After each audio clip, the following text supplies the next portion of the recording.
سلام نصبه فتح خنركب نصبه فتح يرخبنا نيرنا ناي حزبنا حتى نخملس يتصبيت تقبر بزح حتوتات አለው ትግራይ ማለት ነው حزبنا تشجره ናጠመ የሪኢኻ ግን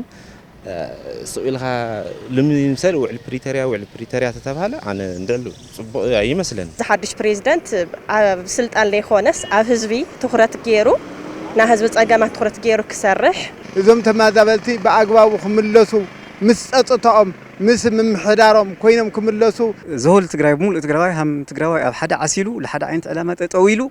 ስለ ትግራይ ክሓስብ ህዝብ እዚ ተጸጊሙ እዩ ህዝብ እዚ ተሸግሩ እዩ ህዝብ እዚ ንሮውድነት አጥቂው እዩ ሕዝቡን ኣብ ጭንቂ እዩ ዞም ስዋኣትና ተስዋኣት ኣለውኮ ትግራይ ተስዕርና ወዲኦም ተሰውዮም ምክንያቱም ሓደ ትግራይ ስለልኾና ትግራይ ሓንቲ እያ ሃም ተጋሩ መጠን ለለ ክነሓብር እዩ ለለና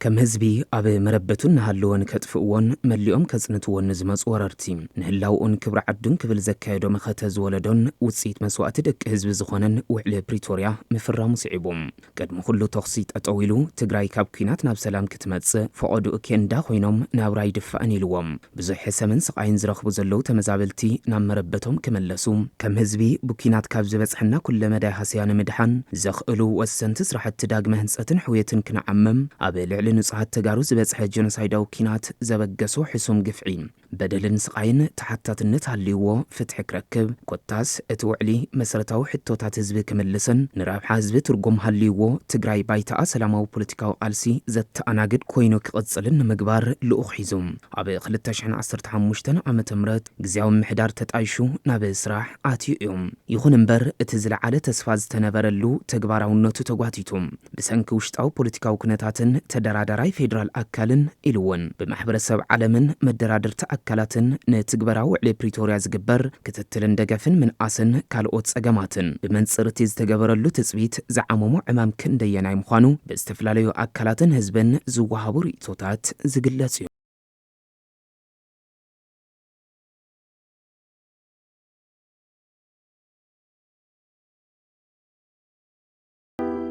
قدمون زي حلمو زوردو سلام نافي قدس أنها هزب تقراي وعلى بريتوريا مستفرمة أبي لعليو تعوجلو كابز نبرز انت توكينات وزيوم ناي صباح بهقو كلملم تسفاح ديرو كوانت نبرم نتسفاتاتو كاقهد عمام استقبلك زيوم محدار نزحلفو خلت عمتات بزقات أموو بعلهون ودعون سقامات سرحو صريحو بزحات زي عوتمون نهالو كلت عمت ملئوهم عدمات عنيحيتو استناو حق زيوم محدار كمي كخيد اللوام انتاي تثبيت تجبرو كنبل مسز تفلالي كفالات حبرت سب نبرت كتما مقلم صانحيت ابز جبرنا اللقوان قدمو خلن لعلو خلن اتي غزياو من محدار مسرتاو حتوتات حزبك سمع تግራይ ዘላትሉ ኩነታት ብዝግባእ ተረዲኡም ዝጭበጥ ዕማም ከዓመም ከምዝጥ አልውዮም ዝገልጹም غزياو محدار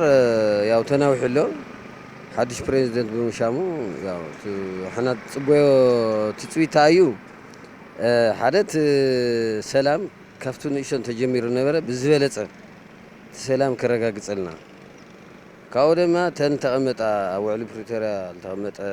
نتوتات بتجوار كنريو هم هزبي بتعمي عب سقعات إنا نركب كاو هذا نجا تايك في الطار منعمل بالنجار مالتيو نبتعمو خبيد شغلاتنا نيرنا نركب له مالتيو كله سب سلام كزمر سلام كنك على اسمنا أسيل هم من أسي متن نامن عسي مدرخات كسفحفاح ناميديا نتعنت كسفحفاح سو حمد ليتو حساو كجلز أزيل خازيل خال السرلو لتقعلو لي خونس حمد ليتو حساو قليتو كنبر كاونا من عسي سرح عدل كفتار مخنياتو بزنا بسنكي سنات سرح بزحت من عسي بزي حقاو سدات يسددو ايام عامت لله هندي احواتنا ناس انا اينا نركبنا زنا غارزيت اتاو كبل عمنا عسي مرتخرت تغيرو كسراح عدنا تقراي توخيلو غيزي كبقع يلبل ناز حدش بريزيدنت سلطان لي خونس اب حزبي تخرت غيرو نا حزب صقامات تخرت غيرو كسرح او انت زنور كقصلو توم بالوتا توهيلم سلعلون بدنب بطلقت تبيلو ያው ንቀጻል መፍትሕ ቅመጠለም የተጽገበር ካው ተሐድሽ ካቢኔ ዝጣይሽውን ንኹሉ ማእኸል ዝገበረ ማለት ነቲ ወጣቱን ብፍላይ ነቲ ወጣት አንተን ዝገበረ ንዑ ዘሳተፈ በደንብ አሳተፋይ ዝኾነ ካብ ዝተፈላልዩ ፓርቲታቱን ያው ምሁራን ካብ ዝበሃሉን አስተታፍ ብዝኾነ ጣሽ ያለውት ሓድሽ ካቢነውን ኦልሞስት ማለት ተስተኻኺሉ ቅጽሊ ተፈናቀለ መምላስውን ተኣሳሲሩ ፍላይ ኣብዞም ዝተለዓሉ ዓበይት ነገራት ህዝብ ዘልዕሎም ዘሎ ጸገማት ንዑ ብዝፈትሕ ያው ከጣሽ ያለውት ጣሽ ግዝያዊ ካቢነ ዝብል ርኢተለን ህዝብ ዝደልየ ነገራት ክሰርሕ ኣለዎ ሰብኣይ ንሕና ቀይሕ ጸሊም አይደልን ወዲ ዝዩ ዝበሃል ሰብ ፍልሊ ሰብ ለባም መስተውዓዲ ተበደለ ዝርኢ ዝሰምዕ ፍትሒ ዝህብ ሰቢና እንደለን ንሕና ናይ ህዝብና ሕቶ ንኽምለስ የትጽቢት ዝገብር ብዙሕ ሕቶታት ኣለዎ ትግራይ ማለት እዩ እዚ ናይ ቀድሚ ሕዚ ዝነበረ ናይ ዓድና ፖለቲካ ቁልውላው ተመሓይሹስ ናብ ሓደ ንኽመፁ ቶም መራሕትና እውን ማለት እዩ ትጽቢት ይገብር ስለምንታይ ሲ ህዝቢ ሳብ ሻቅሎት እዩ ዘለ ናታቶም ሓድነት ናይ ህዝቢ ሓድነት ክመጽ እንተ ኮይኑስ ናይቶም መራሕትና ሓድነት ኢና ንሕና ትጽቢት ንገብር ማለት እዩ ለይ ምርድዳእ ለይ ምስምዕማዕ ነይሩ እዩ ያው ኦሬዲ ሕዚ ግን ቱ ሓድሽ ፕሬዚደንት ተመሪጹ ዘሎ ካፍቱ ሕሉፍ ነገራት ያው አስተኻኺሉ ካፍቱ ሕሉፍ ተማሂሩ ካፍቱ ሕሉፍ ለ ያው ዝተኻኸል ነገራት አስተኻኺሉ አው ዝሕዝ ዘሎ ምስቱ ህዝብና ብጣዕሚ ምስቱ ነበረ ኩነታት ምስቱ ነበረ ክባን ዕጿን ያው ሕዚ ቁሩ አተንፊሱ ለሞ ሕዚ እውን ያው ላፍቱ ነበረ ኑር ንኽምለስ ያው ብጽቡቕ ንኽሰርሑ ተረዳዲኦም ተስማዕሚዖም እቲ ዝቁስሉ የድሓነኒ እሞ ያው ላፍቱ ልምዓት ክመርሕዎ ብደንብ ብሰላም ተቆሲሉ ለለሰብ ክድሕን ያው ቶም ተሰውዕ ኣሕዋትና ለለው ድማ ብልምዓት ክንድብሶም ፖለቲካ ተስማዕሚዖም ልክነብሩ ለህዝቢ ትግራይ ብሰላም ልክመርሑ ንህዝቢ ሰሚዖም ብትክክል ልከገልግሉ ለህዝቢ እየልምና ኣነ ማለት ልመከር ንሕና ጽቡቕ ንጽበ ሰላም ንጽበ ፍትሒ ክንረክብ ንጽበ ፍትሒ ረኸብና ነርና ጸጸታ ሲኢና ቤተ ክርስቲያን ሓሪሙና ለይቲ ኣይንኸይድ ለይቲ እንተኸድና ሃንጊድ ናቀጥቀጦና እናሕደጉን መዋይልና ነብስና ናቀጥቀጦ ስለተሸገርና ቤተ ክርስቲያን ሓሪሙና ፍትሒ ንጽበ ፍትሒ ከስፍነልና ንጽበ ኣለና ህዝቢ ትግራይ ሰሪሑ ለኣቲ ጻዕራም ህዝቢ ትግራይን በይ ህዝቢ ትግራይ እዚ ህዝቢ ትግራይ ልዚ ህይወት እዚኣ ንናዮ ደረጃ ክወጽሕ ይግብኦ ካብኡ ኣብቲ መራሕነት ዝብሎ ዓብይ ነገር ናይ ቦታ ናይ ወንበር ለይኾነ ስደተኛ በይንዮ ታይንዮ ብዙሕ ጎደለንዮ ኣብ ሕክምና ተኸይድኻ ኣብ ደሞዝ ኣከፋፍላ መንግስቲ ኣተኻውን መንግስቲ ንዕለ ይብልኻ ትርጉም የብሉ ትመረጽ ሕዚ እውን ተስፋ ዝገብሮ ኣነ ከም ባሃም ወጣት ከማይ በቃ ንህዝቢ ትግራይ ብኢዱ ዝኾነስ ብኩሉ ለፍዑ ህዝቢ ትግራይ ሰላም ክብል ሳብ ሰላም ለዓበይ ደማ ዓዱ ክምለስ ስደተኛ እውን ዓብይ ኣስተዋጽኦ ናብ ምምሕዝ ተመረጸ ግዚያዊ ምምሕዳር ግዚያዊ መንግስትና ማለት እዩ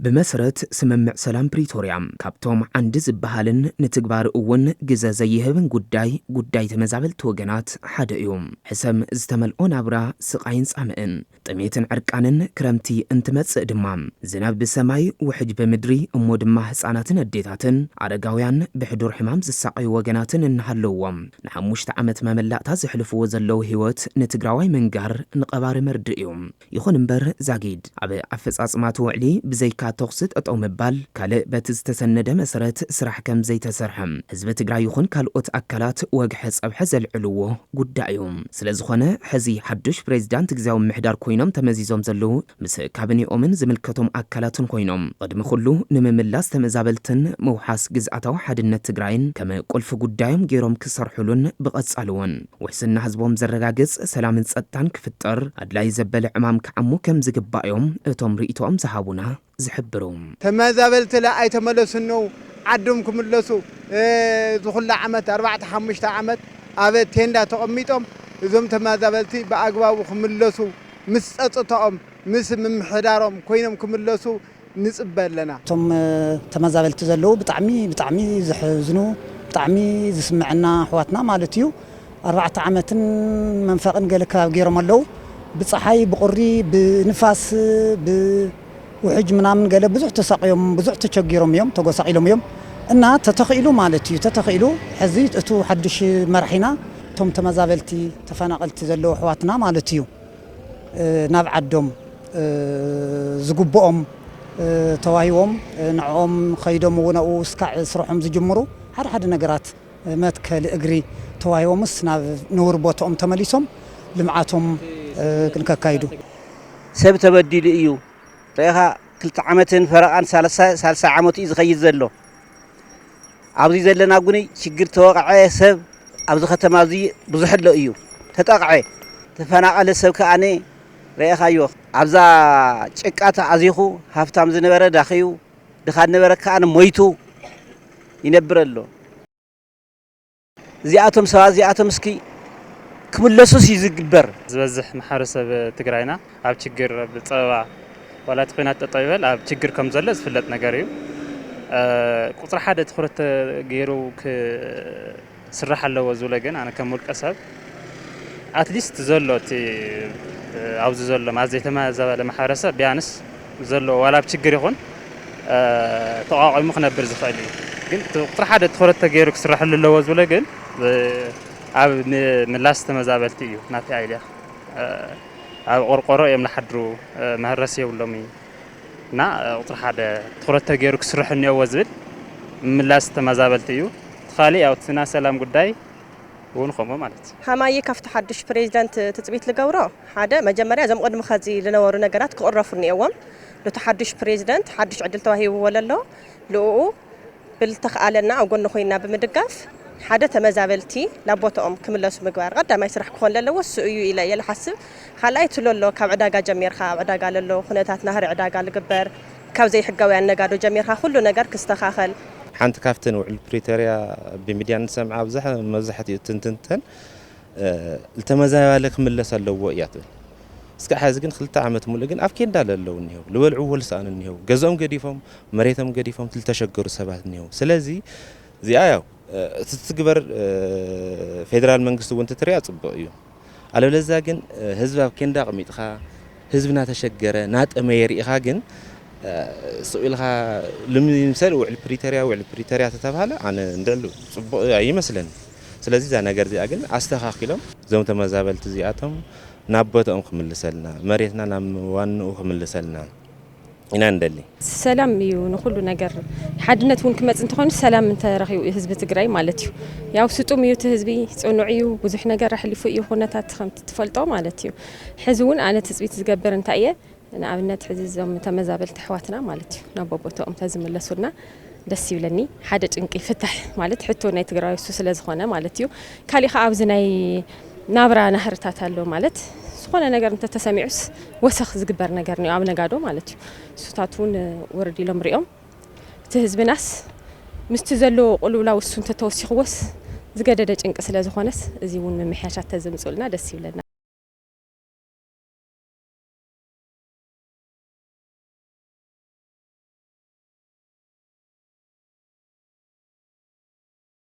እዚ ዘላትሉ ኩነታት ወፂያ ከምቲ ክትኾነልና ንደልዮ ክትኾንን ሰላምን ጸጥታን ሰፊኑላ ኩለ መዳይ ጸገማት ህዝባ ክፍትሑን ልዕሊ ኩሉም ህዝቢ መራሕትን ፖለቲከኛታትን ትግራይን ዝዓበየ እጃም ኣለዎም ስለ ዝኾነ ኣብዚ እዋን ምሁራት ውድባት ፖለቲካ ትግራይ ሲቪክ ማሕበራት ትግራይን ኮታስ ኩሎም ብዛዕባ ትግራይ ዝሓስቡን ዝጭነቁን ኣብ ውሽጥን ደገን ዘለው ተጋሩ መጻኢ ዕድል ትግራይ ብሩህ ክኸውን ዝገብርዎ ጻዕሪ ክሕይሉን ነቲ ዕድመ ጻኒሒቱ ንሓደ ዓመት ተናዊሑ ዘሎ ሓድሽ ግዜያዊ ምሕዳር ብኩለ መዳይ ዝገብርዎ ድጋፍ ብምሕያል ኣብ ጎኒ ኮይኖም ክሰርሑን ከም ዝግባእ እውን እዮም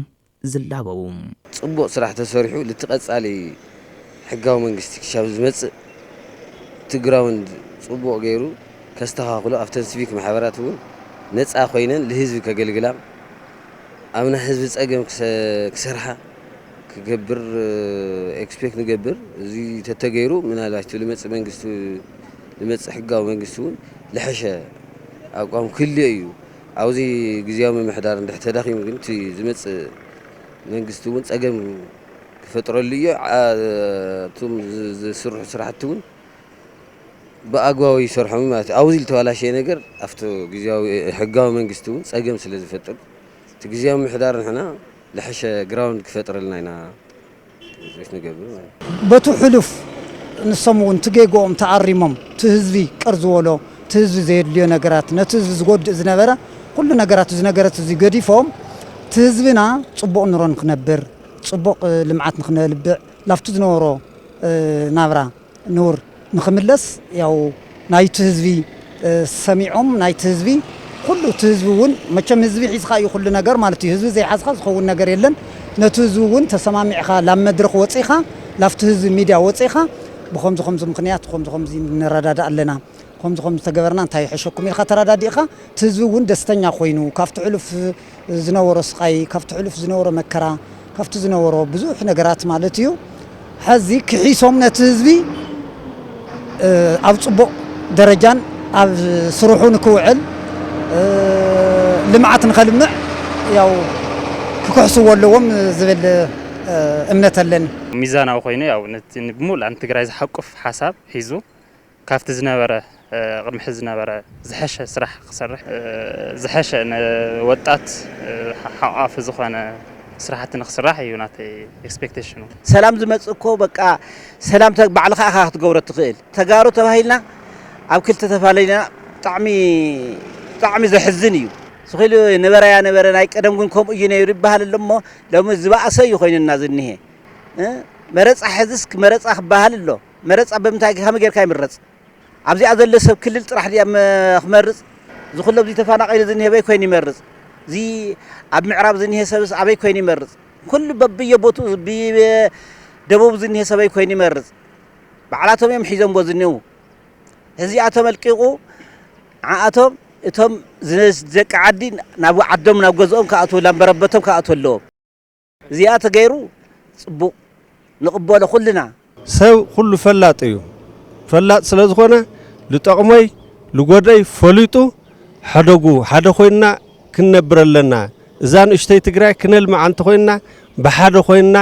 ስኽኒልና ክንነብር ኣለና ኢሉ ክብሎም ኣለዎ ህዝቢ እየሉላ ኣነ ሕዚ እውን ተኾነ ንዝል ተሸገረ ህዝቢ ነቱ ተጸገመ ህዝቢ ነቱ ኣብ ኬንዳ ልሎ ህዝቢ ንዑ ሓሲቦም ሓደ ኮይኖም ንሕና ሓደ ክንኾን ከለና እዩ ደስ ልብል ሓደ ክንኾን ከለና ኢና ኩሉ ነገር ክንሽንፍ ንኽእል ህዝቢ እዚ ተጸጊሙ እዩ ህዝቢ እዚ ተሸጊሩ እዩ እንዮ ህዝቢ እዚ ንረውድነት ኣጥቂዕዎ እዩ እንዮ ሕዚ እውን ኣብ ጭንቂ እዩ እንዮ ስለዚ ንህዝቦም ኢሎም ዛ ነገር እዚኣ ተስተኻኽልዋ ጽቡቕ እዩ ብሎም نهزبون تساتفوس يدلي إلى إذا حسب أنا نمتى هزبك حجزوني أو أنكر ما راح كلينا أنت قينو نهزب دقفيو نمتى قد بحزون إحنا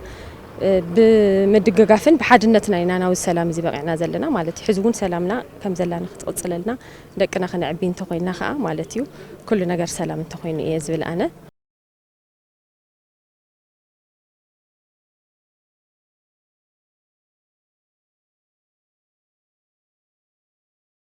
ትግራይ በቀጻሊ ናብ ዝሓሸ ምርግጋዕን ብራኽን ክትበጽሕ ምእንታን ከም ተጋሩ ሓድነትናን ብሔራዊ ስምረትናን እስጢምና ናብኡ ከብጽሑና ዘኽእሉ ዕማማት ቀዳምነት ሂብናን ክያዶና መብጽሒኡ ኣበይ ምዃኑ ኣሚትናን ተተጓዒዝና እዩ እሞ ኣብዚ ጉዳይ ብቕልጡፍ ተረባሪብና ልዑል ትኹረት ሂብና ክንሰርሕ ይግባእ መልእኽቲ ዞም ዘዘራረብናዮም ክፋላት ሕብረተሰብ እዮም ያው ዓለም ሙሉእ ኣብ ዝዋና እንትን ኢላ ንዙ ኩሉ በዲህና ዝወፃና ህዝቢ ኢና ያው ሓደ ስለ ዝኾነ ኢና ንዙ ኩሉ በዲህና ወፂና حزون تحدثنا أنا خيرنا أنا خنبل زلنا أو زفتور انتنا تلو بوليتيكيات لنا يعلم دليت كله زفتور وفلا لا يتلو حزن زي نهزون يتكمن وعلمون يتكمن سلزي كلهم نو حدا مسيوم ياو نترادهم سزوم بون تحز مرتون في الله نزوج قمت ذاته كل زي ساتف تأيي زحز نغدر زلنا نوزور كاس زبص حنا له تأيي زبل بدن بمصلعة استدرخ ياو حساو ميت غيرهم نزي كي تشرارفن كفتسم حزب حدنت يوساني اسكا حزك نو حز خالون تحدنتنا منغو راح تستفطر مشرشار نسيو نتو خناتات ياو صلاون نتو حماق نسو نتناتهم حماقنا تبلا نعو تدقفيو نابز كله زبلنا لمو نزي حلفتنا ياو زمرصو يخونو توم زنورون نزو قمتاتيوم نتزوم ماخل غيرهم كسرح لهم ياو انا خيرهم تحدنتنا بزت انا خير ملكعونا سرحو ያው ነተው ዕል ፕሪቶሪያውን ብቁልጥፍ ክፍጽመልና መንታን ህዝብ ከም ህዝብውን ሓደ ኮይና ድምጽና ክነስምዕ ኣለና ካብ ላዕለዋይ ማሕወረት ሕዝስካ ታሕተዋይ ማሕወር ዘለማ ሰላም ሓድነት ትግራይ ንኽሰምር ባዕሎም ዘመራሕቲ ጻዕር ክገብሩኒዮ ወላት ህዝቢ ጠንካራ ተኾነ ግን ኣብተ ማራራሕ እዩ ሽግር በቃ ኣብ ህዝቢ ሽግር የለይ ስራ ህዝቢ ሽግር የለይ ኣብ መስመር እዩ ዘሎ ህዝቢ ኣብ ማራራሕ እዩ እፍቶም ላዕለዎት ኣካል ካብ ራያ መጻኻ ካብ ጫፍ ሑመራ መጻኻ ትግራዋይ ኢኻ ለማን ሚሉ ይኾነ ለወረዳ ወይ ንቀበሌ ይኾነ ሰባውዚ ጦርነት እንኳን ሃለ ልተዋገ ለሓንድ ትግራይ ለትግራዋነት ይሉ እዚኣውን ህዝቡን ሓደ ክንኮንለና ካብዚ ወጻኢ ብሓደ ብማሕበራዊ ሚድያ ብልተፈላለየ ነገር ልንገር እናተሰምዐ ህዝቢ ክፈላለየ ይውሊ መራሒ ይኸድዩ መራሒ ይሓልፍ እዩ ህዝቢ ግን ነባሪ ኢና ንሕና ነበርቲ ኢና ስለዚ ንደቅና አውዚ ልተርፍ ሰብ ግን ጽቡቕ ነገር ክነቀረለና ልብል ሓሳብ ይንህኒ ስለዚ ህዝቡን ንያቶም ናዝም ሓደ ልብልዎ ነገር ተሰሚዑ በወረዳ በቀበሌ ብዘዋ ከይተፈላለየ ሓደ ኮይና ዛውዑር ፕሪቶሪያ ትበሃል ነገር ክትፍጸም ናብዓልና እጃምና ክነትርፍ የልብል ክንዲ ኣሕዋትና እንዮ ኣብ ሕክምና መልዕል ተኣንዩ እግሮም ተቆሪጾም ምን ተቆሪጾም ይወኽለዩ እዚ ለምጾታ እዩ ዝክፍፍል እዚ እዩ ሓድነት እዚ ኢሎም ነሩ እቶም ኣብ ሕክምና እንየውን ለዓዱ ብሰላም ከኣትዮም ዝወሃቦም ተዋሂቦም ለግበረሎም ተገይሩት ላገዞም ከኣትዩ ነሩ ግን እዚ ክፍፍል እዚ ኣነ ከም ባዕለይ ዝሓፍዎ ለህዝቢ ትግራይ ለይኾነስ ልወንበር እዮም በቃ ጠቅላላስ ልወንበርን በይ ለህዝቢ ትግራይ ታይ ኮይንካ ታይ ጎዲልካ ታይ እንዮ ህዝቢ ትግራይ ማለት ጻዕራን ብዝደለኻዮ ቦታ ዝኸድ ማለት እዩ መሬት ሓመድ ልሕሱ ልዓል ህዝብና ማለት ኣብዚ ነበረ ናይ ሕዚ ክፍፍል ፈጠርዎ ብጣዕሚ ለሕፍር ትግራዋይ ሓንቲ ትግራዋይና ንፈልጣና ትግራና ባባላልዓና ሓደ ዘረባና ሓደ መልክዕና ሓደ ዝሮ ህዝቢ ትግራይ ሕዝውን ናይ ኣመራርሓ ዝኾነ ክብል ለይኾነስ እቲ ሓድነቱ ካብ ቀደም ሕዛው ተሓድነቱ ኣጠናኺሩ ባዕልዩ መንግስቲ ዝከፍ ስለ ዝበላ ይኾን ወንበር ስለ ዝሓዛ ይኾን ከካፍለና ክቕል ህዝቢ ሓድነት ታልዩ ከካፈላ ይኽእል ሕዝለ ለህዝቢ ትግራይ ከም ባዕለይ ወጣት ንህና ማለት እዩ ባዕልና ሰላምና ረጋግዕና እህም ተዋሂልና ባዕልና ንጥንክር ንህና በይ መንግስቲ ተኸፋፈለ ትባህሉ ዘረባስ ንሓድጎ ንህና ኣብዚ ሰዓት እዚ بملء تجراوي هم حدا تجراوي خوينو حدا حسا حدا لبي عسيلو سلا تجراي بقنا أنك حسب يقبأ نيرو السوق لي مقارنة جن خزي نوح جيزي الدجاج من اللي تجمعنا زهول تجراي بملء تجراوي هم تجراوي حدا عسيلو لحدا عين علامات طويلو سلا تجراي كحسب ثم النور شجرات اللي تفتحوا النور أجمعت نيرو ومي فولت أميو زيوم المفتاح قنعنا تاليو كل ነገር ኢሉ يأمن يقمت ኣብ ሓድነት ህዝቢ ኻዚ እርሰ በርስኻ መከፈፋል ብጣዕሚ ልገርመካ ዞም ስዋኣትና ተስዋኣት ኣለውኮ ትግራይ ትስዕርና ወዲኦም ተሰውዮም ምክንያቱም ሓደ ትግራይ ስለልኾና ትግራይ ሓንቲ እያ ሃም ተጋሩ መጠን ለለ ክነሓብር ይለለና መከፈፋልና ለምጽልና ሳዕቤንና ለኽፈለና ወጋር ኢና ኩሉ ሰብ ካብዚ ተማሂሩ ትግራይ ሲ ሃሜና ክንዕብያ ለለና ለትግራይ ሃሜ ክንሰርሕ ንኢና ለና ትግራይ ለውጢ ኢና ክንሓስብ ለለና በይ መከፈፋል ለአና ልጠቅም ነገር ይኾነ አውዚ ብጣዕሚ ትኩረት ትግበር ትምከፈፋል ምናምን ቀሪው ሃም ሓንቲ ትግራይ ሓቢርና ትግራይ ልክነዕብ ተንሰርሕ እየልብል ኩልና ተጋሩና ኩልና ኣብዛ ዝነበረት ጭንቂ አባት ተሳተፈናና ስለዚ ኣብዚ አውን ሓድነቶም መስጢሞም አንደበቶም ገይሮም ህዚ ጽቡቕ መምሕዳር ጽቡቕ ካሕሳ ክሕስወን ህዝቦም ክሕስዎ ተጨኒቆን ህዝቢ ተሸጊሩኒዮ ዛቶም ዝተፋጠጥሉ ንሕና ተሸጊርና ስለዝነና ህዚ ግን ጽዑይ መምሕዳር ጽዑይ ፍትሒ ከንግሱልና ንጽበለና